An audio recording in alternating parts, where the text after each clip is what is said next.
Hi friends, இது PID Salem. இன்னைக்கு video வந்து பார்த்தீங்கன்னா Y17S அப்படின்ற ஒரு மாடலு டெட் அப்படின்ற மாதிரி வந்திருக்கு. ஆல்ரெடி சீலெல்லாம் பிரித்து வேலை பார்த்துருக்குறாங்க. பட் ஆனால் ரெடி ஆகலை அப்படின்ற மாதிரி தான் நம்மகிட்ட கொடுத்துருக்குறாங்க. இது ஒரு 5G ஃபோனு. ஸோ ஒரு ஃபோன் டெட்டுன்னு வந்ததுன்னா யூஸ்வலாக அதை எப்படி ஸ்டெப் பை ஸ்டெப்பாக ஃபால் ஃபைன் பண்ணுறதுனா முதல்ல நம்ம டிசி மீட்டில் கனெக்ட் பண்ணுறோம். ஸோ அப்போ கனெக்ட் பண்ணும்போது ஆட்டோ கன்சியூம் ஆச்சு அப்படின்னா பிரைமரி லைனில் ஷார்ட் சர்க்யூட் அப்படின்ற மாதிரி எடுத்துக்கலாம். இப்போ பிரைமரி லைனில் ஷார்ட் இருந்துச்சு அப்படின்னா, அதாவது பிரைமரிங்கிறது என்ன சொல்ல வரேன்னா விபேட் ஆர் விபிஹெச் லைனில் ஷார்ட் இருந்துச்சு அப்படின்னா நீங்கள் டிசியில் கொடுத்த உடனே ஆட்டோ கன்சியூம் ஆகும். அப்போ கன்சியூம் ஆகிறது மேக்ஸிமம் எடுத்துக்கிச்சுன்னா ஃபுல் ஷாட்டு இல்லை 50 100 80 மில்லியம்ஸ் அந்த மாதிரி எடுத்துக்கிச்சுன்னா அது ஆஃப் ஷாட் அந்த லீக்கேஜ் அப்படின்ற மாதிரி சொல்கிறோம். சரிங்களா? அப்போ பிரைமரி ஷார்ட்டாங்கிறத நம்ம டிசியில் கொடுக்கும்போதே நினைக்கலாம், கன்ஃபார்ம் பண்ணிக்கலாம். அகைன் ட்ரிகர் பண்ணும்போது என்ன ரீடிங் வருதுங்கிறத வச்சு தான் நம்ம அடுத்த ஸ்டெப்புக்கு என்ன பண்ணுறோம் போகிறோம். பட் நான் இன்னும் அதை டிசி மீட்டில் கொடுத்து பார்க்கல. ஸோ அப்போ நம்ம ஸ்டெப் பை ஸ்டெப் அது எப்படி ஃபால் ஃபைன் பண்ணுறதுங்கிறத பார்க்கலாம். ஸோ இப்போ முதல்ல வந்து நான் என்ன பண்ணுறேன்னா பேட்டரி கழட்டிட்டு டிசி மீட்டரில் கனெக்ட் பண்ணுறேன். இப்போ டிசி மீட்டரில் ஆல்ரெடி 4 வோல்ட் செட் பண்ணியிருக்கு.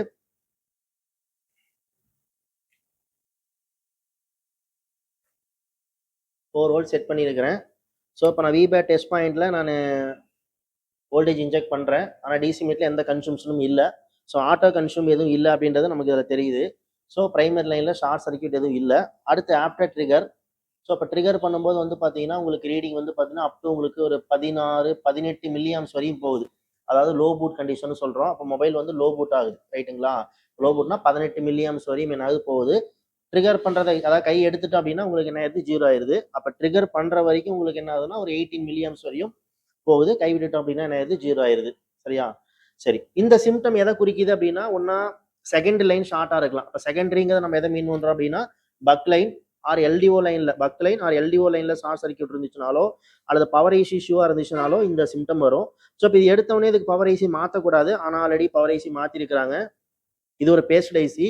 அப்போ முதல்ல buck line or LDO line short காட்டுதா அப்படின்ற மாதிரி செக் பண்ணிட்டு என்ன ப்ராப்ளங்கிறத பார்க்கலாம். வாங்க வீடியோக்குள்ள போகலாம். சரி, இப்போ ஆல்ரெடி இந்த மொபைல் வந்து பார்த்தீங்கன்னா சீல்டை பிரிச்சிருக்கிறாங்கன்னு சொல்லியிருந்தோம். ஆல்ரெடி பவர் ஐசிமே கூட சேஞ்ச் பண்ணியிருப்பாங்கட்டு இருக்குது. பார்த்தோம்னா சேஞ்ச் பண்ண மாதிரி தான் தெரியுது. ஏதோ பேஸ்ட் ஐசி மாதிரி இருக்குது. பேஸ்ட்டை க்ளீன் பண்ணிவிட்டு ஐசி எடுத்து வச்ச மாதிரி தான் இருக்குது. ஆனால் ப்ராப்ளம் சால்வ் ஆகலை அப்படின்றதுனால கொடுத்துருக்குறாங்க. ஸோ இப்போ அதான் நம்ம என்ன சொல்ல வரோம்னா டெட் அப்படின்னு வந்தது அப்படின்னா முதல்ல ஸ்டெப் பை ஸ்டெப்பான பிரைமரி லைன் ஷார்ட்டான்னு பார்க்குறோம். அடுத்து செகண்டரி லைனில் ஏதோ இஷ்யூஸா, பவர் ஐசியா, சிபியூ, இஎம்எம்சியா அப்படின்றதெல்லாம் நம்ம கன்ஃபார்ம் பண்ணிவிட்டு அடுத்து தான் நம்ம எந்த செக்ஷன் பிரச்சனைங்கிற மாதிரி போகணும்.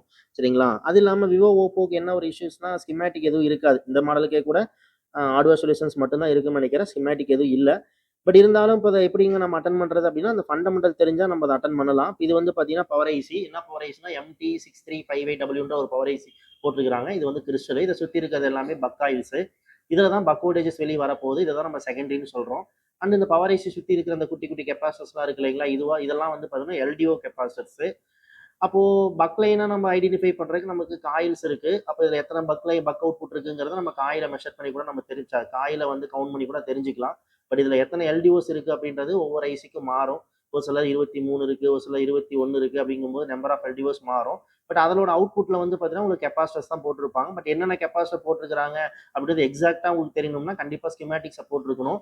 அல்லது நமக்கு ஹார்ட்வேர் சொல்யூஷனில் வந்து பார்த்தீங்கன்னா இன்புட் அவுட்புட் வோல்டேஜஸ் அப்படின்ற மாதிரி எந்தெந்த கேப்பில் என்னென்ன அவுட்புட் வோல்டேஜ் வருதுங்கிற மாதிரி மென்ஷன் பண்ணியிருப்பாங்க. பட் எந்த சப்போர்ட்டுமே இல்லைன்னா நம்ம ரேண்டமாக தான் நம்ம செக் பண்ணி ஆகணும். ஸோ இப்போ நான் என்ன செக் பண்ண போகிறேன் அப்படின்னா பக் லைனில் ஷார்ட் இருக்கா அப்படின்றத முதல்ல செக் பண்ணுறோம். ஸோ மல்டிமீட்டரை டயோட் மோடில் வச்சுக்கிறோம். முதல்ல மல்டிமீட்டர் டயோட் மோடில் வச்சுக்கிட்டு பக் லைனில் டயோட் வேல்யூ என்ன ஷோ ஆகுது அப்படின்றத பார்த்துடலாம்.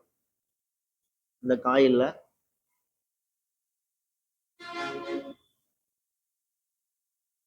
490 சம்திங் வருது. இந்த காயில் 132 சம்திங் வருது. இந்த காயில் 234 சம்திங் வருது. இந்த காயில் 130 சம்திங் வருது. இந்த காயில் 151 122 129 485 470 சம்திங் வருது. ஸோ இப்போ பக் லைனில் டயோட் வேல்யூ நார்மலாக இருக்கிற மாதிரி தான் இருக்குது. எங்கேயும் ஷார்ட் இருக்கிற மாதிரி நமக்கு தெரியல. ஓகேங்களா? ஸோ அடுத்து எல்டிஓ லைன் செக் பண்ணணும். இப்போ எல்டிஓ லைனுங்கும் போது இப்போ நான் அது டயோட் வேல்யூ பார்க்க போதில் டேரெக்டாக கண்டினியூட்டி மோடில் வச்சுக்கிறேன். கண்டினியூட்டி மோடில் வச்சுட்டு ரேண்டமாக எல்லா கெப்பாசிட்டியும் தான் நான் செக் பண்ண போகிறேன். ஏன்னு கேட்டிங்கன்னா நமக்கு அந்த போனியோவில் அந்த சப்போர்ட் இருந்ததுன்னா நம்ம பார்க்கலாம். இப்போ சப்போர்ட் இல்லை, ஸ்கிமேட்டிக் சப்போர்ட்டோ ஹார்ட்வேர் சொல்யூஷன்ஸே இல்லை அப்படின்னா நம்ம என்ன பண்ணி ஆகணும் அப்படின்னா எல்லாத்தையுமே ரேண்டமாக செக் பண்ணி ஆகணும். ஸோ அதனால் நான் பவர் ஐசி சுற்றியும் ஷார்ட் இருக்கா, அதான் ஏதாவது கெப்பாசிட்டி டபுள் சைடு பஸ்ஸர் வருதா அப்படின்னு பார்க்க போகிறேன்.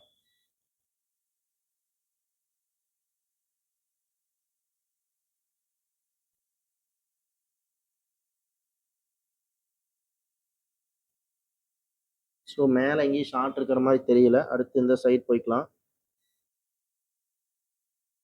இதே நமக்கு போர்டியோவில் இன்புட் அவுட்புட் வோல்டேஜஸ் அப்படின்ற மாதிரி இந்த ஆப்ஷன்ஸ் நீங்கள் ஓப்பன் பண்ணிட்டீங்க அப்படின்னா எக்ஸாக்டாக அவங்க என்னென்ன வோல்டேஜ் லைன் சொல்கிறாங்களோ அதை மட்டும் நீங்கள் என்ன பண்ணி பார்த்துக்கலாம், செக் பண்ணி பார்த்துக்கலாம். இந்த மாதிரி எல்லாத்தையும் செக் பண்ணுங்கிற அவசியம் இல்லை. இந்த கேப் வந்து பார்த்தீங்கன்னா டூயல் சைடும் பஸ்ஸர் அடிக்குது. ஒரு சைடு வந்து பார்த்தீங்கன்னா 3.5, இன்னொரு சைடு வந்து பார்த்தீங்கன்னா 3 ohms கிட்ட காட்டுது. ஸோ இப்போ டெட் ஷார்ட் மாதிரி தான். ஏன்னா மல்டிமீட்டருடைய அந்த ரெஷன்ஸ்லேயே 3 ohms கிட்ட வருது. அப்படி பார்த்தோம்னா இந்த கெப்பாசிட்டி வந்து பார்த்தீங்கன்னா 0 ohms காட்டுது. ஆனால் ஒரு சில மாடல்களில் வந்து பார்த்தீங்கன்னா அந்த மைக்குக்கான கிரவுண்ட் லைன் வந்து ஐசியோட தான் கனெக்ட் பண்ணியிருப்பாங்க.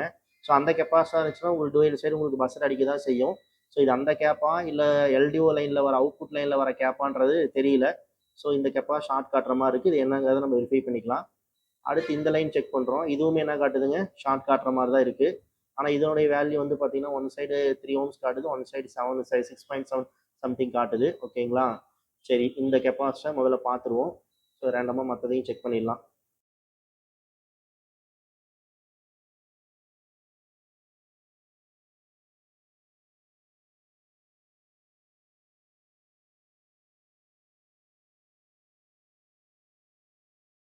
ஸோ நமக்கு இங்கேயும் ஷார்ட் காட்டுற மாதிரி தெரில. இந்த ஒரு கேப்பும் இந்த ஒரு கேப்பும் தான் நமக்கு ஷார்ட் காட்டுற மாதிரி இருக்குது. சரிங்களா, ஸோ இது ரெண்டும் என்ன கெப்பாசிட்டி என்ன அவுட்புட் லைன் நமக்கு தெரியல. அதை பார்த்துட்டு அப்புறம் நம்ம மறுபடியும் போர்டுக்கு வரலாம். முதல்ல நம்ம ஸ்கிமேட்டிக்கில் போர்னியோவில் Y17S அப்படின்ற ஸ்கிமேட்டிக் ஓப்பன் பண்ணிட்டு அது என்ன லைனுங்கிறத பார்த்து. சரி, இப்போ போர்னியோவில் வந்து பார்த்தீங்கன்னா Y17Sக்கான இதான் ஓப்பன் பண்ணியிருக்கிறோம்.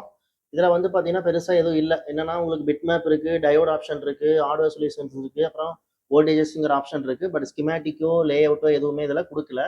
ஸோ அதனால் நான் என்ன பண்ணியிருக்கிறேன் அப்படின்னா முதல்ல இந்த போர்டு தானா அப்படின்றத கன்ஃபார்ம் பண்ணிட்டேன். ஸோ இப்போ இந்த பவர் ஐசி தான் நம்ம இப்போ செக் பண்ணது, பக் லைன்லாம் இதுதான் செக் பண்ணோம். ஸோ இப்போ இந்த லைனில் நமக்கு இந்த கேப், அதாவது எதுனா இந்த கேப்பும் நமக்கு என்ன காட்டுதுங்க, ஷார்ட் காட்டுது. பட் இது என்ன லைனுங்கிறது தெரியல. ஸோ இப்போ அது நமக்கு வேணும்னா நமக்கு ஸ்கிமேட்டிக்ஸ் வேணும். பட் ஆனால் ஸ்கிமேட்டிக் சப்போர்ட் தான் போர்னியோவில் இல்லை.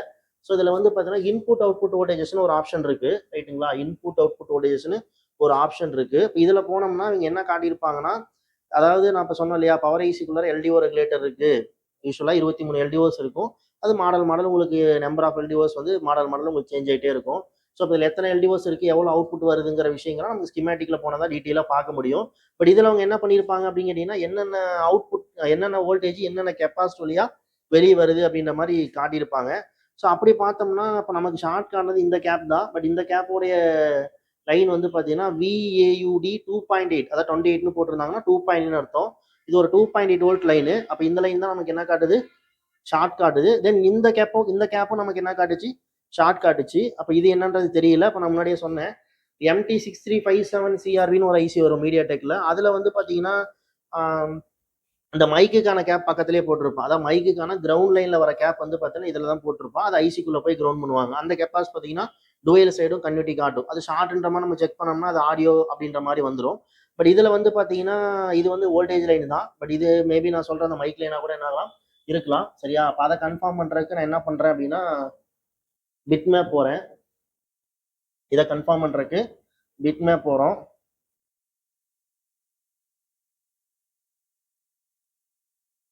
பிட் மேப் போனோம் அப்படின்னா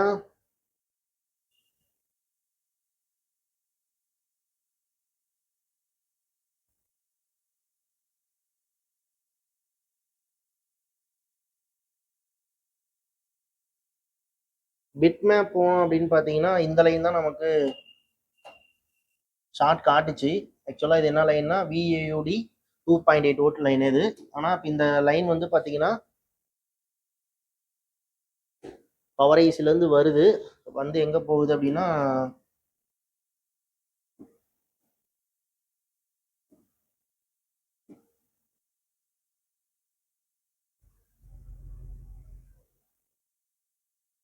கீழே சிசி போர்டு சப் போர்டுக்கு போகுது இது. ஓகேங்களா, இந்த லைன் எங்கே போகுதுன்னா சப் போர்டுக்கு போகுது.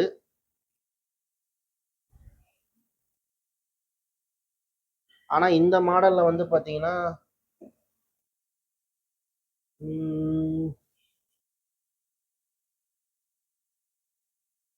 இப்போ நம்ம போர்டில் வந்து பார்த்தீங்கன்னா இந்த லைனை அவங்க டிஸ்கனெக்ட் பண்ணியிருக்கிறாங்க. ஆக்சுவலாக அதாவது இதுலேருந்து 2.8 வோல்ட் இதுலேருந்து எடுக்கிறாங்க. அந்த இடத்துல ஒரு கெப்பாசிட்டி போட்டு கிரவுண்ட் பண்ணுறாங்க.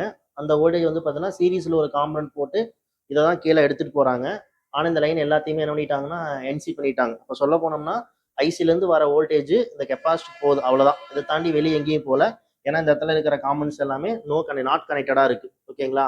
அப்போ இந்த 2.8 வோல்ட் லைன் இப்போ நமக்கு ஷார்ட் காட்டுதுன்னா அப்போ இங்கே ஷார்ட் ஆகிறதுக்கான பாசிபிலிட்டிஸ் யாருன்னா ஒன்று இந்த கேப்பாக இருக்கணும், இல்லைனா என்னவா இருக்கணும், ஐசியாக இருக்கணும். ஏன் சொல்கிறேன் அப்படின்னா இடையில இருக்கிற இந்த காம்பனன்ட்ஸ் எதுவுமே கனெக்ட்ல இல்லை. அப்படிங்கும்போது இந்த வோல்டேஜ் கீழே எங்கேயும் எடுத்துட்டு போகல. ஆனால் இந்த லைன் தான் என்ன இருக்கு, ஷார்ட் ஆயிருக்கு. இப்போ இந்த கேப்பா இந்த ஐசியா அப்படின்றத நான் முதல்ல என்ன பண்ணணும், கன்ஃபார்ம் பண்ணணும். இன்னொன்று என்ன அப்படின்னு கேட்டிங்கன்னா இந்த கெப்பாசிட்டி ஷார்ட் காட்டுச்சு. அது என்ன அப்படின்னு கேட்டிங்கன்னா இதுதான் பார்த்தீங்கன்னா ஹெச்பிஹெச் ரெஃபரன்ஸ்னு ஒரு லைன் வருது. இது வந்து பார்த்தீங்கன்னா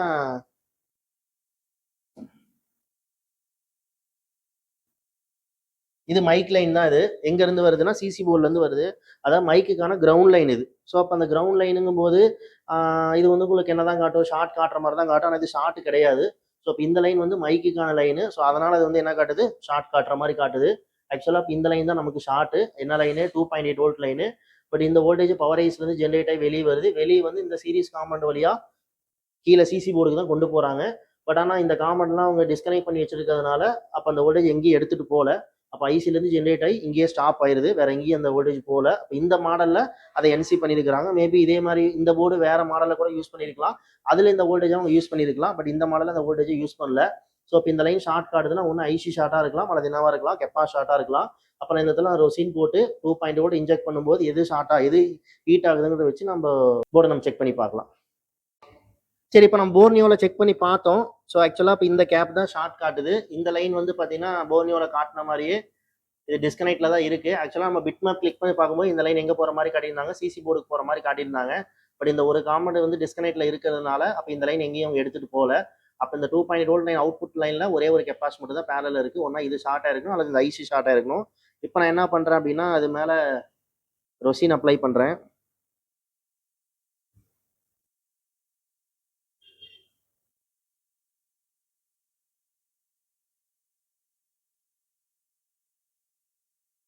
ரொசின் அப்ளை பண்ணியாச்சு. இப்போ நம்ம டிசி மீட்டரில் வோல்டேஜ் இன்ஜெக்ட் பண்ணணும். எவ்வளோ வோல்டேஜ் கொடுக்கணும் அப்படின்னு கேட்டிங்கன்னா 4 வோல்ட்லாம் கொடுக்கக்கூடாது. அது ஒரு எல்டிஓ லைனு. அப்படிங்கும்போது அப்போ நான் எத்தனை வோல்ட் செட் பண்ணிக்கிறேன் அப்படின்னா 2.8 வோல்ட் செட் பண்ணிக்கிறேன். 2.8 வோல்ட் செட் பண்ணியாச்சு. ஸோ பிளாக்கை கொண்டு போய் நான் கிரவுண்டோட கனெக்ட் பண்ணிக்கிறேன். ரெட் கலர் வயர் எடுத்துகிட்டு போயிட்டு நான் எங்கே கொடுக்கணும் அப்படின்னு கேட்டிங்கன்னா இந்த லைன் தானே வருது. அப்போ இந்த பாயிண்ட்ல கூட என்ன பண்ணலாம், கொடுக்கலாம். ஸோ ஃபர்ஸ்ட் மெல்ட் ஆகுறது எதாவது மெல்ட் ஆகுது, இந்த கெப்பாஸ் தான். அகைன் நான் இன்னொரு டைம் கூட வைக்கிறேன் பாருங்க. ஸோ இதுதான் உங்களுக்கு என்ன ஆகுதுங்க, ஹீட் ஆகுது. அப்போ இதுதான் ஷார்ட்டு, இந்த கெப்பாஸ் தான் ஷார்ட்டு.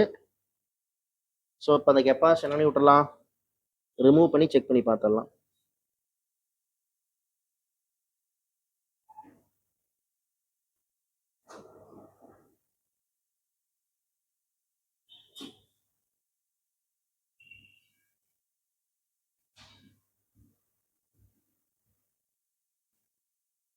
ஸோ இப்போ கெப்பாசிட்டி வந்து எடுத்துட்டேன்.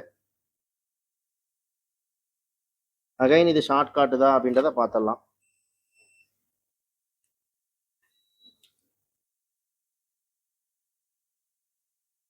கெப்பாசிட்டி மூவ் பண்ணியாச்சு. இப்போ போர்டில் ஷார்ட் காட்டுதா, மீட்டரை பார்த்தீங்கன்னா தெரியும், டெட் ஷார்ட்டே காட்டுது. ஸோ அந்த கெப்பாஸ் தான் ஷார்ட்டு. ஸோ இப்போ கெப்பாசிட்டி மூவ் பண்ணிட்டோம். ஸோ கெப்பாசிட்டி இண்டிவிஜுவலாக செக் பண்ணாலும் ஷார்ட் காட்டுது. இந்த லைன் ஷார்ட் காட்டுதா அப்படின்றதையும் நான் செக் பண்ணி காட்டிடுறேன். இந்த லைன் உங்களுக்கு ஷார்ட் எதுவுமே காட்டல.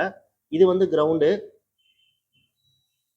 ஓகேவா? அப்போ இந்த லைன் எதுவும் ஷார்ட்டு காட்டல. அப்போ மல்டிமீட்டர் நம்ம இதில் வச்சுக்கிறோம், டயோட் மோட் வச்சு டயோட் வேல்யூ கையோட பார்த்துக்கலாம்.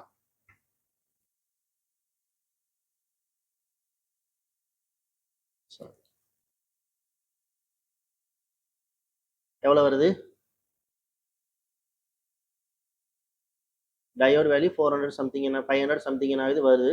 ஸோ இப்போ இந்த இடம் என்ன ஆயிடுச்சு, உங்களுக்கு நார்மல் ஆயிடுச்சு. ஸோ இப்போ என்ன தான் ஷார்ட் அப்படின்னு பார்த்தீங்கன்னா அந்த 2.8 லைனில் வர கெப்பாஸ் தான் ஷார்ட்டு. ஆனால் அவங்க எதை சேஞ்ச் பண்ணியிருக்கிறாங்க, ஐசி மாற்றிருக்கிறாங்க. பட் ஐசி மாற்றியுமே ப்ராப்ளம் என்ன ஆகலை, சால்வ் ஆகலை. ஓகேங்களா? ஸோ இப்போ செட் ஆன் ஆகுதாங்கிறத க்ளீன் பண்ணிட்டு செக் பண்ணி பார்த்துடலாம்.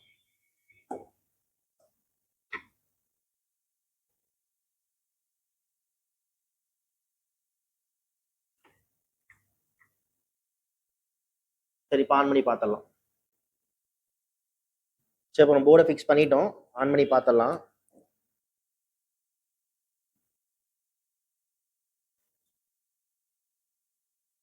ஸோ செட்டு வந்து பார்த்தீங்கன்னா ஆன் ஆயிடுச்சு. விவோ அப்படின்ற மாதிரி லோகோ வந்துருச்சு. ஸோ இப்போ இதில் என்ன நம்ம ட்ரபிள் ஷூட் பண்ணியிருக்கிறோம் அப்படின்னு பார்த்தீங்கன்னா, பவர் ஐஸ்லேருந்து வர அவுட்புட் லைனில் வர எல்டிஓ கேப் ஒன்று ஷார்ட்டு. அதாவது விஏயுடி 2.8 வோல்ட் லைன் ஷார்ட்டு. ஸோ அதனால் செட் என்ன ஆயிடுச்சுங்க, ஆன் ஆகலை.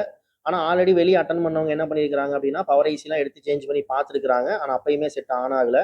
ஸோ இப்போ ஏன் அவங்க பவர் ஐசி சேஞ்ச் பண்ணியிருப்பாங்க அப்படின்னு பார்த்தோம்னா, இப்போ ஒரு ஃபோன் டெட்டுன்னு வருது அப்படிங்கும்போது முதல்ல நம்ம என்ன பண்ணுறோம், டிசி மீட்டரில் கனெக்ட் பண்ணி பார்க்குறோம். இப்போ டிசி மீட்டரில் நம்ம கனெக்ட் பண்ணும்போது ஆட்டோ கன்சியூம் ஆச்சு அப்படின்னா பிரைமரி லைனில் ஷார்ட்டு. அது எவ்வளோ ஆம்பியர் எடுக்குதுங்கிறத பொறுத்து அது ஃபுல் ஷார்ட்டா, ஆஃப் ஷார்ட்டா, லீக்கேஜ் அப்படின்ற மாதிரி போயிடுறோம். ஆனால் இதையுமே நம்ம டிசி மீட்டரில் கனெக்ட் பண்ணோம், பட் எந்த விதமான கன்சியூஷனும் இல்லை. அடுத்து ட்ரிகர் பண்ணோம். ட்ரிகர் பண்ணும்போது பார்த்தீங்கன்னா அப் டு ஒரு 18 மில்லி ஆம்ஸ் வரையும் போச்சு. அதாவது கை வச்சுட்டு இருக்கிற வரையும். அதுக்கப்புறம் வந்து பார்த்தீங்கன்னா உங்களுக்கு 0 ஆயிருச்சு. ஓகேங்களா? அதுக்கப்புறம் என்ன ஆயிருச்சு, 0 ஆயிருச்சு. அப்போ நம்ம ட்ரிகர் பண்ணிட்டு இருக்கிற வரையும் 18 மில்லி ஆம்ஸ் போகுது. கை விட்டுட்டோம்னா என்ன ஆயிருது, 0 ஆயிருது.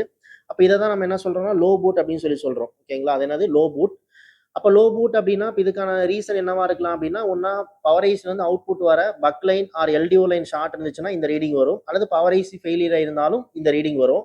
ஸோ இப்போ நாம என்ன பண்ணோம் அப்படின்னா, பவர் ஐசி சுற்றி இருக்கிற அந்த பக்காயில டயோட் வேல்யூ பார்த்தோம். அது எல்லாமே நார்மலா இருந்தது. அதுக்கப்புறம் எல்டிஓ லைன் செக் பண்ணிட்டு வந்தோம். அதில் ஒரு லைன் மட்டும் ஷார்ட் காட்டுச்சு. அது என்ன லைனுங்கிறது ஸ்கிமேட்டிக் இல்லாமல் நம்மளால கண்டுபிடிக்க முடியாது. ஸோ இப்போ நம்ம ஸ்கிமேட்டிக் சப்போர்ட்டோட போனோம். அதில் வந்து பார்த்தீங்கன்னா விஏயுடி 2.8 வோல்ட் லைன் அப்படின்ற மாதிரி இருந்தது. அப்போ அந்த வோல்டேஜ் வந்து பார்த்தீங்கன்னா பவர் ஐஸ்லேருந்து ஜென்ரேட் ஆகி வெளியே வருது. வர லைனில் ஒரு கெப்பாஸ் போட்டு சீரிஸில் ஒரு ரெசிஸ்டர் போட்டு அந்த லைனை வந்து கீழே இருக்கிற சிசி போர்டுக்கு எடுத்துகிட்டு போகிறாங்க. இதுக்கு ஒரு ஒர்க்கிங் வோல்டேஜ் அது போயிட்டு இருக்கு. ஆனால் இந்த மாடலில் அந்த லைனை வந்து டிஸ்கனெக்ட் பண்ணி வச்சிருக்காங்க. ஸோ அப்போ அந்த பவர் ஐஸ் வந்து வெளியே வர லைனில் ஒரு கேப் போட்டு கிரவுண்ட் பண்ணிக்கிறாங்க, அவ்வளோதான். பட் அந்த லைன் வந்து பார்த்தீங்கன்னா நமக்கு டெட் ஷார்ட் காட்டுச்சு. அடுத்து நம்ம என்ன பண்ணோம் அப்படின்னா, டிசி மீட்டரில் 2.8 வோல்ட் செட் பண்ணி வோல்டேஜ் இன்ஜெக்ட் பண்ணோம். ஏன்னா இப்போ அந்த லைன் வந்து பார்த்தீங்கன்னா ஒரு கேப் மட்டும்தான் இருக்கு. ஒன்று ஐசி ஷார்ட்டாக இருக்கணும், இல்லை அந்த கெப்பாஸ் ஷார்ட்டாக இருக்கணும். பட் நம்ம வோல்டேஜ் இன்ஜெக்ட் பண்ணும்போது அந்த கெப்பாஸ் தான் ஹீட் ஆச்சு. அது நீங்கள் பார்த்தீங்க. அந்த கெப்பாஸ் எடுத்த உடனே ப்ராப்ளம் என்ன ஆயிடுச்சு, சால்வ் ஆயிருச்சு. அப்போ இந்த கம்ப்ளைண்ட்டுக்கு நம்ம பவர் ஐசி மறுபடியும் சேஞ்ச் பண்ணியிருந்தாலும் கண்டிப்பாக என்ன இருக்காது, ரெடி ஆயிருக்காது. ஸோ அப்போ ஒரு ஃபோன் டெட்டுன்னு வருது அப்படின்னா, இப்படி ஸ்டெப் பை ஸ்டெப்பாக நீங்கள் ஃபால்ட் அட்டன் பண்ணீங்கன்னா மட்டும்தான் அந்த ஈஸியான வேலை கரெக்டான ஃபால்ட்டை நீங்கள் டயக்னோஸ் பண்ணி அதை சரி பண்ண முடியும். இல்லை அப்படின்னா நம்ம பவர் ஐசி, சார்ஜிங் ஐசி, சிபி, இஎம்எம்சி அப்படின்ற மாதிரி ஒவ்வொன்றா நம்ம ரீபால் பண்ணிட்டும் மாற்றி பார்த்துட்டு இருந்தோம்னா டைம் வேஸ்ட் தான் ஆகுமே தவிர அந்த இடத்துல ப்ராப்ளம் சால்வ் ஆகாது. So problem ready. மாடல் வந்து பார்த்தீங்கன்னா Y17s 5G. So thank you for வாட்சிங்.